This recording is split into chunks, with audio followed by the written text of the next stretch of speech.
Hey, it's John. I'm talking to Dan Choi. Dan, last year when you were here at Netroots Nation, you were notified while you were at the conference that you were discharged from the military, correct? That's right. This is the place where I became a civilian. Well, now, this year, things are a little different in that the Don't Ask, Don't Tell repeal legislation has passed Congress, and we're now waiting for the certification from the Secretary, the Chairman, and the President. They are arguing that this shows incredibly great progress. Obviously, we haven't had the certification yet, so Don't Ask, Don't Tell has not been repealed. What is your sense of where we are on this issue? I don't think that we can declare any kind of victory until those who have been fired by this policy can actually go back. And I think for people to declare victory, I think it's premature.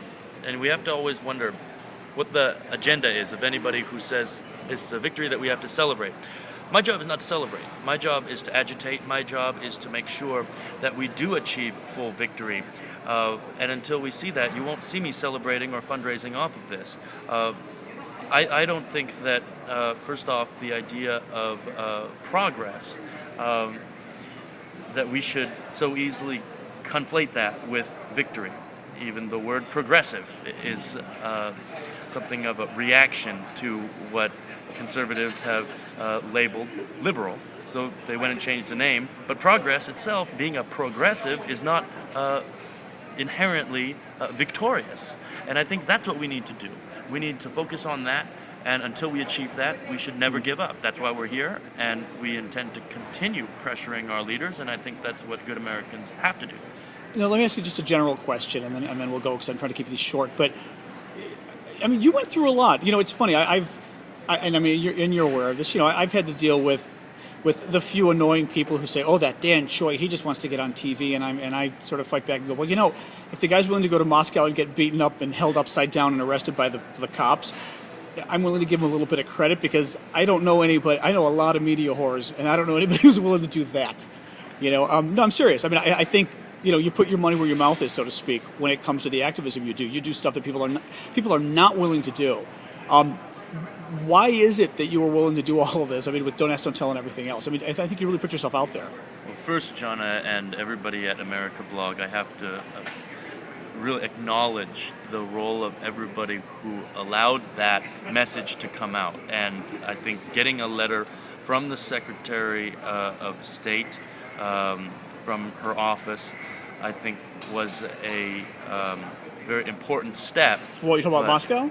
Yes. Well, Moscow, we got a statement. Right. We had a statement actually from the deputy spokesman. And I recognize that it was not enough, but Right. I think we have to continue speaking out, and they're starting to do that on that issue.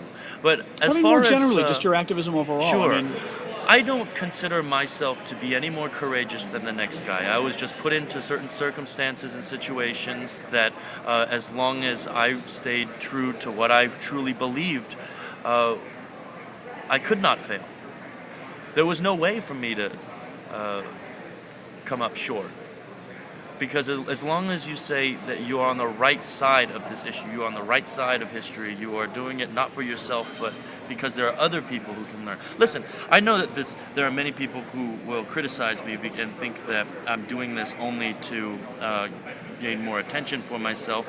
To be honest, I do recognize why some people think that, and I know that I will never convince them otherwise, so let me just go ahead and say it. I am a gateway drug. For those people who need to know about an issue, I don't have all the facts. I haven't done all the research for my whole life. I'm not the professor who, like John and Joe and all the other people who have studied this. I don't have that bulwark.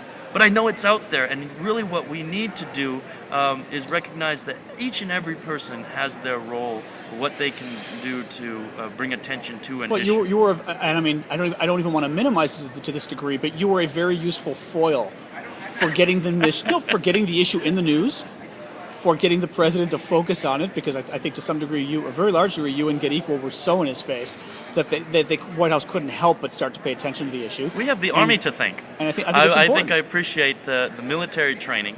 I think that I was going to say that too. I think it strikes me very, and again, we've had a number of sort of the heroes from the military over the years, going all the way back to Tracy Thorne and way before Tracy, in the early 90s, where I think to some degree it's your guys' military training that... But don't forget about Dr. Frank Kameny, Harvey Oh, Milk, no, that's Troy what I mean, Perry, going back decades and before all of the even, people yeah. who were on the frontiers of real activism. A number of the women, I mean, it's... That's right, they were militant. Yeah, They were Margaret not Kammermeyer, those... oh my God, Tanya Domi, I mean, everybody, yeah. But I think it's your military training to some degree that it instills you with the values and also, I think, the courage to We're fight. all a little bit crazy. Right? And it's those who admit that they are crazy that are the ones that are the most sane. Okay, thanks, Dan.